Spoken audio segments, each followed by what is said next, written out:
Meus irmãos, minhas irmãs, eu quero saudá-los também na paz do Senhor. Amém. Que alegria estarmos juntos nessa manhã para celebrarmos ao Senhor. Quero louvar a Deus por esta oportunidade. Quero louvar a Deus pela vida do nosso pastor, pela confiança. E peço as vossas orações para que eu não atrapalhe o que Deus quer fazer nessa manhã. Ontem, o pastor falou comigo, para a gente que prega a palavra, que os pregadores sabem, que às vezes vai se aproximando o horário e você está ali, Senhor, e aí, às vezes Jesus deixa para trazer a mensagem nos 45 do segundo tempo. Mas ontem, Deus foi bondoso comigo. Quando o pastor me fez o convite, imediatamente eu tive a orientação de Deus do que pregar. Terminamos a reunião ontem à tarde, eu fui para casa e fiquei meditando. Eu quero convidá-los a voltarem ao texto da leitura oficial, que foi Atos dos Apóstolos, capítulo 8. O pastor fez a leitura dos versos 1 a 8, porém eu vou trabalhar praticamente o capítulo todo. E eu quero ler mais um pouco com vocês, agora do 26 em diante, que diz assim: E o anjo do Senhor falou a Filipe dizendo: Levanta-te e vai para o lado do sul, ao caminho que desce de Jerusalém para Gaza, que está deserta. E levantou-se e foi. E eis que um homem etíope, eunuco, mordomo de Candace, rainha dos etíopes, o qual era superintendente de todos os seus tesouros e tinha ido a Jerusalém para a adoração, regressava e, assentado no seu carro, lia o profeta Isaías. E disse o Espírito Santo a Filipe: Chega-te e junta-te a este carro. E correndo Filipe ouviu que lia o profeta Isaías e disse: Entendes o que lê? E ele disse: Como poderei entender se alguém não me ensinar? E rogou a Filipe que subisse com ele e assentar-se. E o lugar da escritura que ele era este. E foi levado como ovelha para o matadouro, e como está mudo o cordeiro diante dos que o tosquia, assim não abriu a sua boca. Na sua humilhação foi tirado do seu julgamento, e quem contará o tempo da sua geração? Porque a sua vida é tirada da terra. E respondendo o eunuco a Filipe, disse: Rogo-te, de quem dizes isto o profeta? De si mesmo ou de um outro? Então Filipe, abrindo a sua boca, começando nesta escritura, lhes anunciou a Jesus. E indo eles caminhando, chegaram a um pé de alguma água, e disse o eunuco: Eis aqui a água, quem pede que eu seja batizado? E disse Filipe: É lícito, se crês de todo o coração. Respondendo ele, disse: Creio que Jesus Cristo é o Filho de Deus. E mandou parar o carro. Desceram ambos à água, tanto Filipe como o eunuco, e o batizou. E quando saíram da água, o Espírito do Senhor arrebatou Filipe, e não viu mais o eunuco. Então, jubiloso, continuou o seu caminho.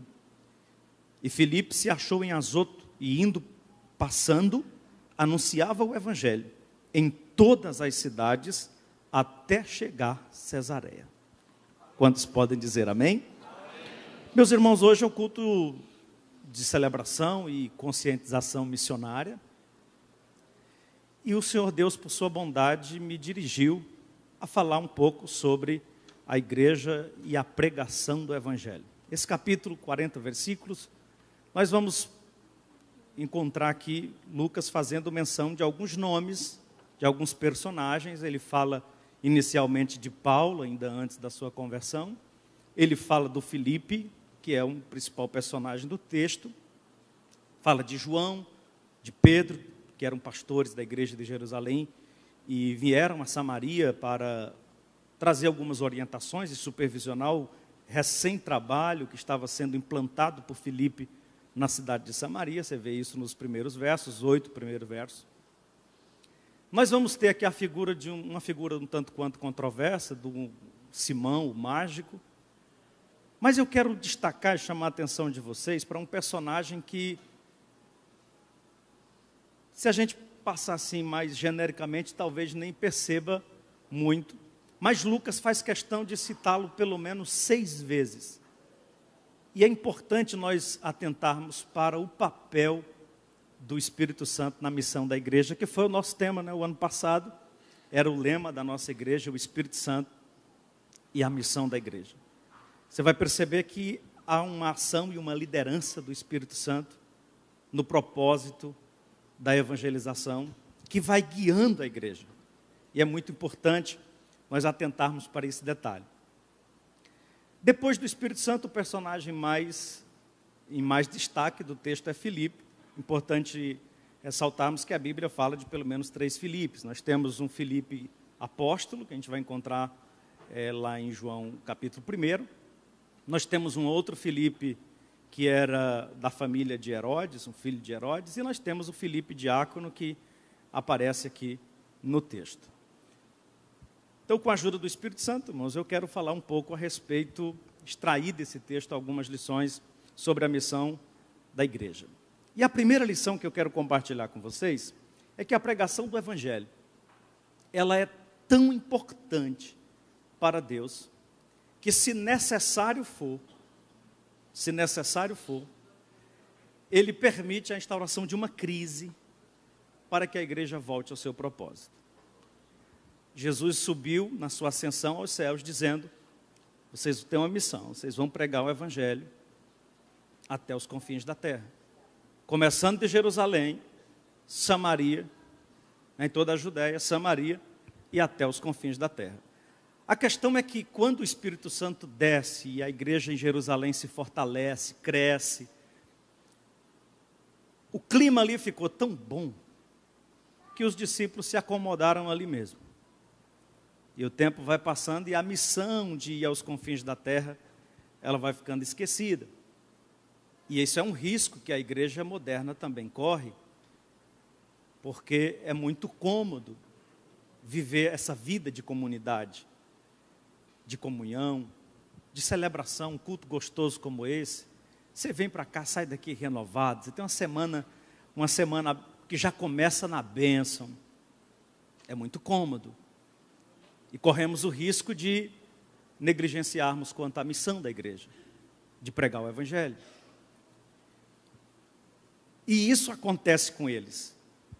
Eles estão muito acomodados em Jerusalém, até que o capítulo 8 começa dizendo que surge uma perseguição contra a igreja, de modo que eles são dispersos por toda parte, exceto os apóstolos, a igreja é dispersa. Você pode voltar os seus olhos comigo para o início do capítulo, onde a leitura foi feita, e também Saulo consentia na morte de Estevão, e fez-se naquele dia uma grande perseguição contra a igreja, que estava em Jerusalém.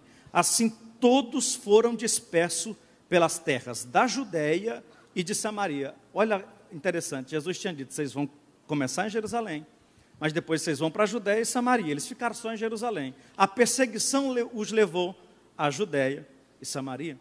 Então eles foram até Samaria, exceto os apóstolos. O versículo 2 diz: e uns homens piedosos foram enterrar Estevão e fizeram sobre ele um grande pranto. E Saulo assolava as igrejas, entrando nas casas, arrastando os homens e mulheres e encerrando na prisão. O versículo 4 diz: mas os que andavam dispersos, observe bem, mas os que andavam dispersos iam por toda parte fazendo o quê? Irmãos, tem um texto de Deuteronômio 32, 11, que ao ler assim causa arrepios. O Senhor disse que como a águia desperta a sua ninhada e voeja sobre os seus filhotes, estende as suas asas e tomando-os o leva sobre elas, assim só o Senhor os guiou e não havia com eles deuses estranhos. A águia tem um método de tirar os seus filhotes do ninho. Seus filhotes estão ali muito bem aconchegados, né? Aquele ninho às vezes feito de espinhos, de galhos com espinhos, mas forrados com penas e outras, né? Adequado. E o tempo passa, eles crescem, já estão no ponto de voar, mas permanecem muito bem acomodados. Então a águia tem o seu método de despertar os seus filhotes. E ela vai tornando o seu ninho menos confortável, ela vai retirando o conforto, deixando os espinhos de fora, até que está no ninho já não é mais interessante e eles começam a se aventurar a sair do ninho. E o texto de Deuteronômio diz que assim como a águia desperta a sua ninhada, o Senhor tem uma forma de despertar o seu povo, de conduzir o seu povo, de tratar com o seu povo. Irmãos, na minha pouca experiência pastoral, eu já tenho visto vários exemplos de pessoas que de repente precisam de um sacode de Deus. Aí quando cuida que não se acham, às vezes no hospital, 15 dias internada, e, não pastor, eu estava lá, aí de repente comecei a evangelizar um e outro, e aí se desperta para a obra de evangelização. E para finalizar esse tópico eu faço a seguinte pergunta: o que é que nós estamos esperando acontecer para a gente se envolver com a obra de evangelização que o Senhor mandou a gente fazer? Você tem coragem de fazer essa pergunta aí para alguém perto de você? Dê um toque assim e diga assim: o que nós estamos esperando? O que é necessário acontecer?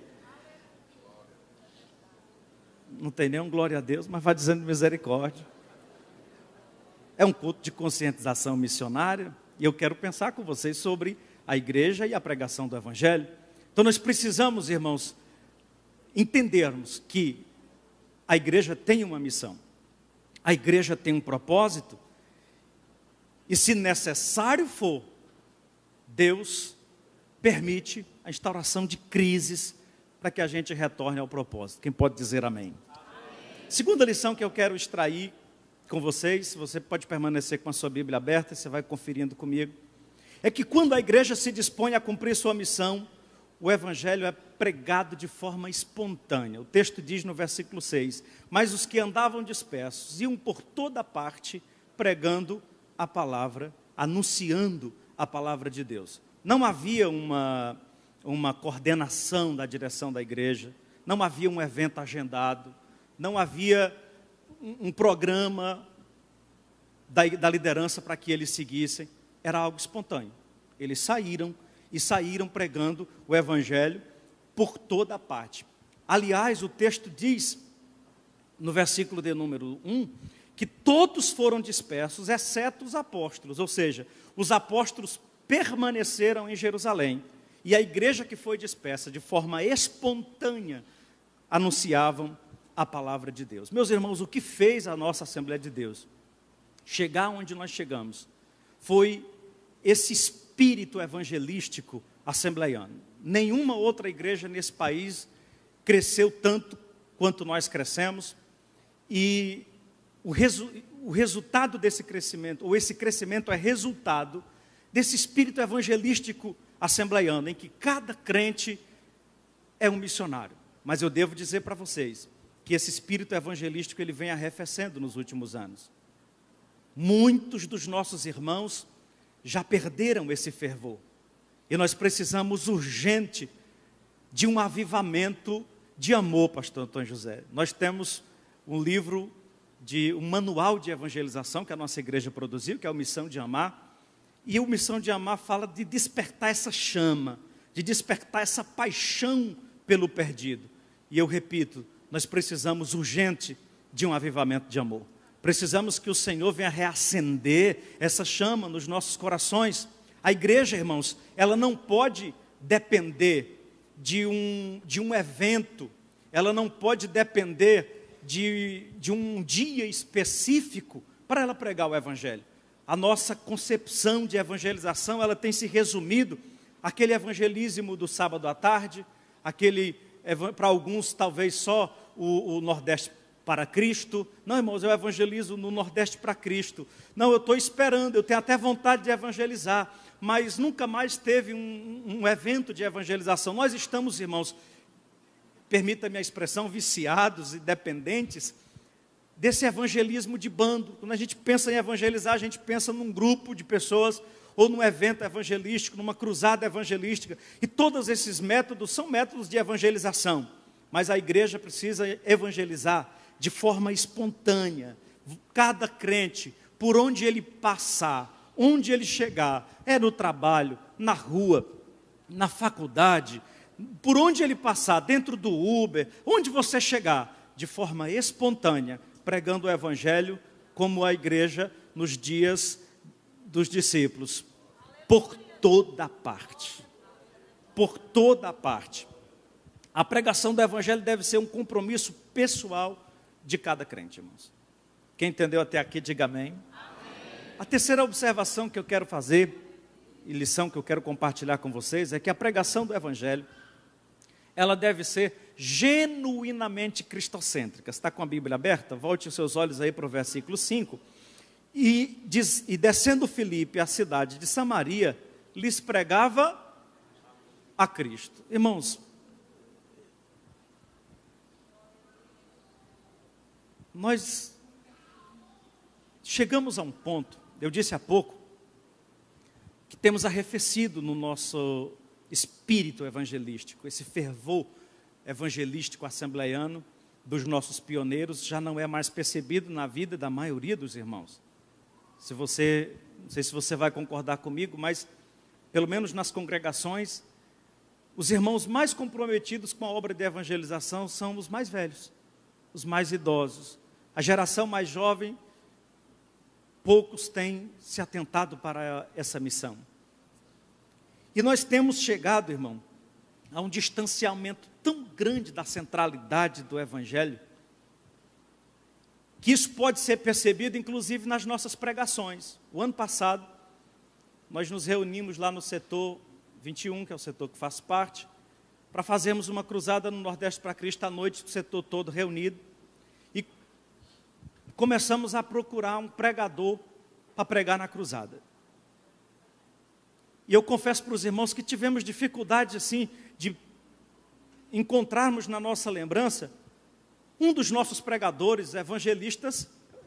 Parece paradoxal, mas foi difícil pensar um dos nossos evangelistas que sabe evangelizar. Já pensou o paradoxo? Nós chegamos a um ponto que os nossos evangelistas já não sabem mais evangelizar. Você faz, às vezes, uma cruzada, um trabalho evangelístico, aí leva um pregador e ele vai matar o Golias na cruzada. Eu fiz uma cruzada uma vez, levei um pregador e ele entendeu de pregar matar o Golias na cruzada. E eu já achei estranha a mensagem que ele estava pregando, mas lá pelas tantas, irmão, ele movimentando o povo, e pedindo para a igreja dar glória a Deus, e cobrando línguas estranhas no meio da rua, e aquela, né? E aí ele começou a dizer, agora eu quero que vocês fiquem de pé. Os irmãos ficaram de pé. Ele disse, agora eu vou contar até 3, e você vai rodar a funda. Aí contou 1, 2, isso no meio da rua. 1, 2, 3, e aí os irmãos tudo rodando a funda. Aí ele disse, eu vou contar até 3 e vocês soltam a pedra. Aí 1, 2, 3, e todo mundo jogava a pedra. E o bom é que os irmãos vão. Aí ele contou mais até 3, aí o gigante já estava no chão. Ele disse, agora você vai pegar a espada do gigante. É 1, 2, 3. Aí os irmãos, vai pegar a espada. Falou, vou contar até 3 e você vai pisar no gigante. Aí, e eu olhando assim, umas pessoas descrentes ao redor, disse, o que é que estão pensando da gente, irmão? O que é que essas pessoas estão pensando? Irmãos, nós chegamos a um ponto que os nossos louvores, eles denunciam isso. E tem o hino da harpa cristã que diz que é o tema do bom pregador, o Calvário. Mas os pregadores estão com medo de pregar sobre o Calvário e não satisfazer a igreja, porque nós vivemos um momento em que a igreja, ela tem pensado mais em si. Tem muita gente que vai para o culto de domingo e ele não se conforma em que o pregador pregue lá uma mensagem sobre o Zaqueu, para que as pessoas compreendam o evangelho. Ele queria algo para ele, que mexesse com as suas emoções. Nós precisamos, irmãos, trazer Cristo para o centro. Você pode dizer glória a Deus por essa palavra? A mensagem do evangelho não precisa de novidade, de enfeitar nada, e nem precisa pregar nada novo. A igreja vem pregando há 2000 anos a mesma mensagem, Jesus continua salvando.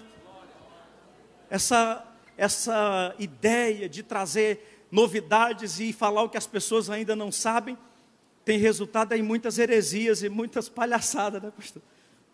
Quem entendeu até aqui, diga glória a Deus. Eu quero compartilhar com vocês uma quarta lição. Em quarto lugar, a pregação do Evangelho necessariamente deve ser acompanhada de sinais e maravilhas. Volte os seus olhos para o texto e vamos ler agora o versículo 6. E as multidões unanimemente prestavam atenção ao que Felipe dizia. Por quê? Porque ouviam e viam.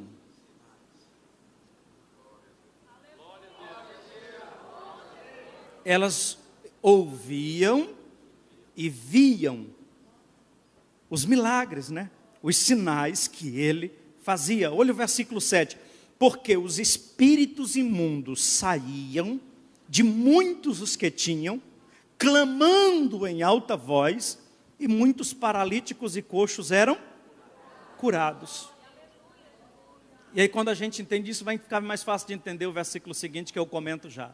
Meus irmãos, igreja do Senhor, nós precisamos orar para que o Senhor restaure no nosso meio os milagres. O Senhor nunca deixou de realizar milagres, mas nós estamos falando de sinais, de milagres, de prodígios em maiores proporções.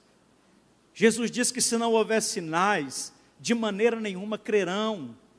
O ministério de Jesus foi marcado pelo ensinamento da palavra e pela operação de milagres.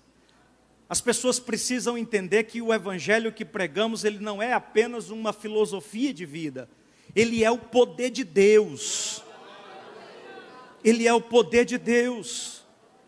Talvez isso explique porque temos dificuldade de fazer com que esse evangelho encontre aceitação no coração de muitas pessoas. Quando Jesus enviou os seus discípulos a pregarem de 2 em 2, a palavra diz que e confirmava o Senhor por meio dos sinais que o seguiam. Igreja do Senhor, pregadores da palavra de Deus, oremos ao Senhor, a igreja ore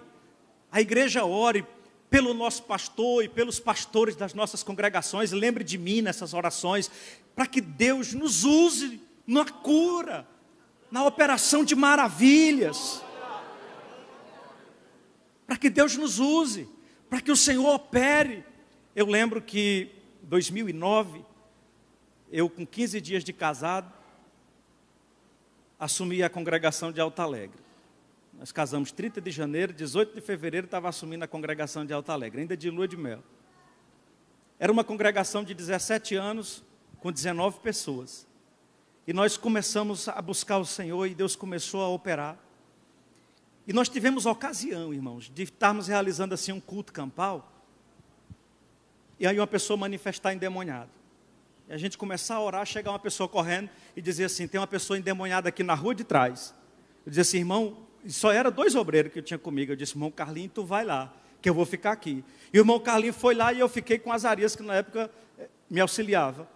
Aí daqui a pouco chegou outra pessoa e disse, tem outro endemoniado ali. Irmão, nós tivemos uma ocasião que 8 pessoas manifestaram endemoniado assim na região, ao redor. E isso foi impactando a comunidade, isso foi impactando. E as pessoas foram percebendo que o evangelho que nós estávamos pregando ali era o evangelho de poder.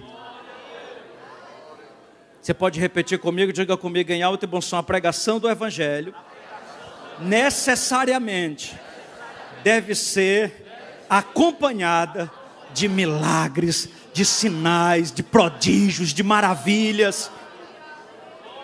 E esses sinais, Jesus disse, seguirão aos que creem. Talvez seja só isso que está faltando para a gente, irmãos. Exercitar a nossa fé, uma fé operante, crermos, e você pode ser usado por Deus. Eu acredito piamente nisso, irmão. Você está lá no seu ambiente de trabalho, no meio de gente incrédula, e de repente tem uma enfermidade, e você diz assim, deixa eu orar. Aí você ora, Jesus opera o milagre, vai vir o pai, a mãe, o filho, a tia, o vizinho, o outro, porque eles vão crendo no evangelho que nós estamos pregando. O evangelho ele não pode alcançar somente os ouvidos, irmãos. Ele tem que alcançar os corações. O texto diz que eles ouviam e viam, estavam unânimes, atentos àquilo que Filipe dizia. E aí eu quero compartilhar com vocês uma outra lição no versículo 8, na sequência, porque ele diz assim: e havia grande cidade, aliás, havia grande alegria naquela cidade. Meus irmãos, a igreja, quando a igreja se dispõe a pregar o evangelho, a cumprir a sua missão, a cidade se alegra. E esse é o evangelho que nós conhecemos. Esse é o evangelho que nós vivemos. E esse é o evangelho que nós pregamos. Isso está na visão da nossa igreja. A Assembleia de Deus Tempo Central em Fortaleza, ela tem essa visão, ela tem esse objetivo, sermos uma igreja relevante no contexto social. Nós não queremos só ganhar os nossos familiares para Jesus. Nós queremos que a cidade de Fortaleza, ela seja impactada pela pregação do evangelho. E eu creio que essa igreja, irmãos, que já soma mais de 60 mil membros nessa capital, é poderosa em Deus o suficiente para gerar um impacto nessa sociedade, para mudar a cidade de Fortaleza, para trazer um grande avivamento para a cidade de Fortaleza. Quantos acreditam que o evangelho pode fazer isso? Olhe para a pessoa que está perto de você e diga: depende só de você e de mim. Depende só da gente, irmão. Da gente crer no que prega, da gente crer no evangelho que a gente prega, irmãos. Esse evangelho que vivemos.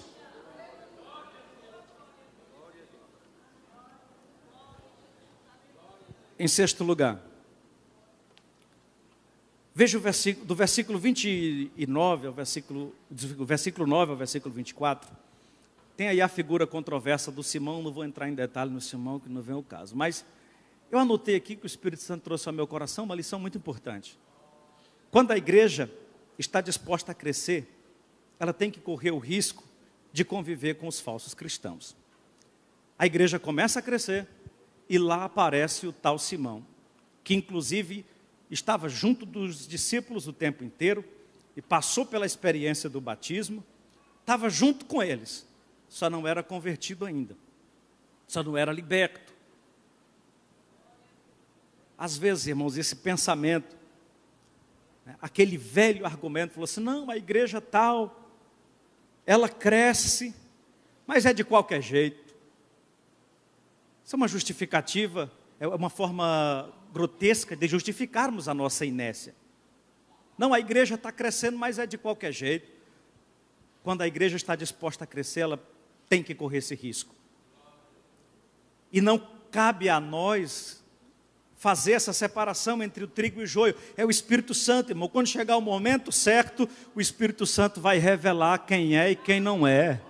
Ele vai fazer a distinção entre os que são e os que não são. Mas a igreja precisa assumir o compromisso de pregar o evangelho. De pregar o evangelho. E acolher aqueles que aqui chegarem. É papel da igreja. O Espírito Santo vai fazer o resto. Quem entendeu essa palavra, diga glória a Deus. A pregação do evangelho, ela deve ser desprovida de todo e qualquer proveito pessoal. Esse marcou profundamente o meu coração, irmãos. Filipe, ele chega na cidade de Samaria e ele é tremendamente usado por Deus para aquela cidade.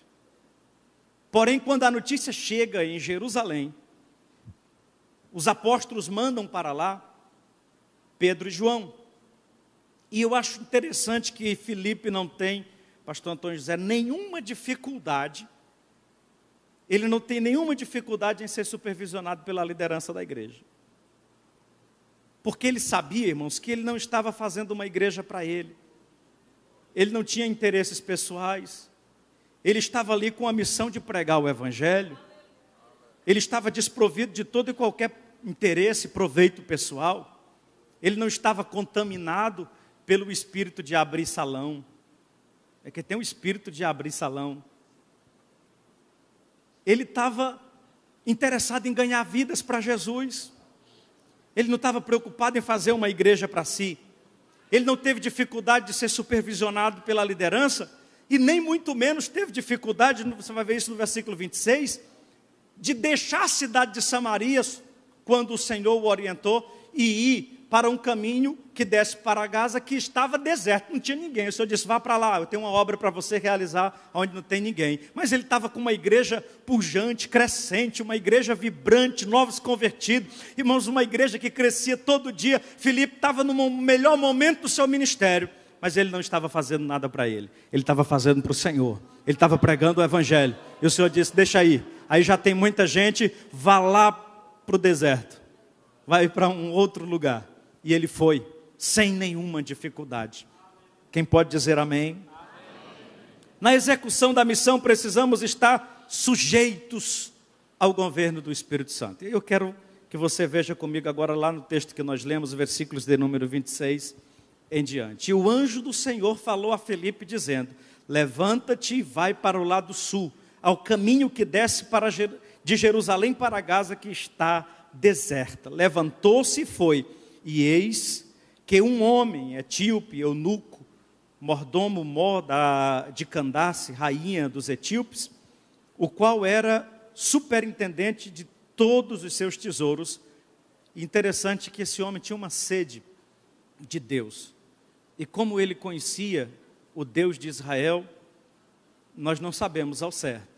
Quem sabe tem alguma relação com aquela relação e aquela proximidade de Salomão com a rainha de Sabá. Não sei como que o evangelho vai chegar naquelas extremidades da África, mas ele veio a Jerusalém, e como gentil, ele veio para um culto que ele não podia entrar. Ele não podia entrar no templo, ficava no pátio dos gentios, e aí ele viaja. Eu não tive a curiosidade de saber, mas quem está, o pessoal mais conectado aí descobre rápido a distância que ele percorreu até Jerusalém, para participar de um culto, irmão, que não tinha onde ele, não era que não tinha onde ele sentar, ele não podia entrar. Ele ficou na parte externa, prestou o seu culto e estava voltando para casa com a Bíblia na mão, lendo a Bíblia. Tem tanta gente sedenta de Deus, irmão. Tem tanta gente sedenta de Deus. Deus quer te usar. Deus quer usar a sua vida, irmão. Deus quer usar a sua vida, irmão. Deus quer te usar para pregar o evangelho. E é interessante como isso é importante para Deus. Filipe estava em uma cidade relativamente grande para a época. Ele estava em um bom momento, o evangelho estava tendo uma boa aceitação, mas o Senhor disse, eu preciso que você vá numa missão, em busca de uma única pessoa. Uma única pessoa. Nós cantamos aqui, irmão, né, você sabe o valor que tem uma alma. A Bíblia diz que todos os recursos humanos se esgotariam antes de comprar uma alma. Ela vale mais que o mundo inteiro. Irmãos, isso é precioso para Deus. Isso é precioso. O profeta Isaías, no capítulo 53, quando ele descreve o sofrimento de Jesus, ele disse que o que traz alegria ao coração de Jesus, o que traz contentamento, ou seja, quando Jesus vê isso acontecer, ele diz assim, valeu a pena, tudo que eu passei, tudo que eu enfrentei. Quando Jesus vê, ele se alegra, diz assim, e ele verá o resultado do seu penoso trabalho e ficará satisfeito. Sabe o que é que faz Jesus olhar lá de cima e dizer assim, yes, valeu a pena. Valeu a pena os pregos, valeu a pena os cravos, valeu a pena tudo. É quando uma pessoa se rende aos pés do Senhor. E eu quero dar uma dica para vocês, meus irmãos. O salmista disse, agrada-te do Senhor, e Ele satisfará o desejo do seu.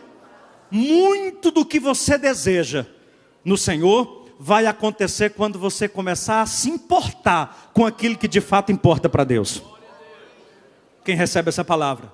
Quem compreendeu? O que é agrada-te do Senhor? O que agrada o Senhor? É isso. É ver o resultado do seu penoso trabalho. É ver vidas se rendendo. É ver vidas se convertendo. Crendo no Evangelho. E quando isso acontece, isso gera alegria no coração de Deus. A Bíblia diz que há festa no céu por um pecador que se arrepende. Dê um toque aí na pessoa perto de você e diga assim: Deus conta conosco.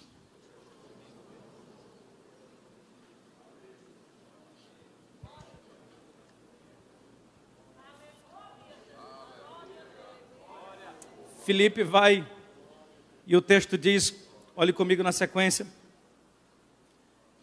e levantou-se, e foi. Filipe vai, guiado pelo Espírito Santo, sob direção e liderança do Espírito Santo. E eis que um homem etíope, mordomo Mó de Candace, rainha dos etíopes, o qual era superintendente, regressava sentado no seu carro e lia o profeta Isaías, versículo 28. 29 diz assim: e disse o Espírito Santo a Filipe. Aí tem dois verbos aqui que eu queria chamar a atenção de vocês. Estou usando a versão corrigida. Diz assim: chega-te e ajunta-te.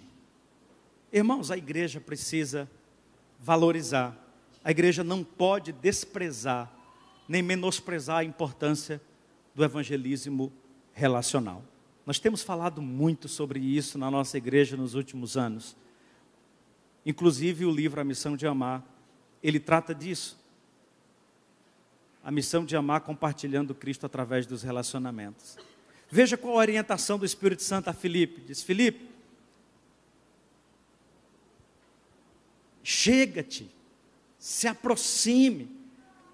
Mas só chegar ainda não é o suficiente. Ele disse: ajunta-te. Por quê, meus irmãos? Porque o relacionamento é, sem sombra de dúvida, a forma mais eficiente da igreja pregar o evangelho. O pastor Kate Phillips, naquele livrozinho pequenininho, mas poderoso, A Formação de um Discípulo, ele traz o resultado de uma pesquisa, onde ele informa que 80% das pessoas que vêm a Cristo, eles vêm por meio de relacionamentos. Os outros 20% está distribuído entre todas as formas da igreja evangelizar. Televisão, rádio, distribuição de literatura, evangelismo de rua, todas essas outras formas juntas corresponde a 20%. O relacionamento sozinho corresponde a 80% das pessoas que vêm a Cristo. Sendo que 50% delas vieram a Cristo por meio de familiares.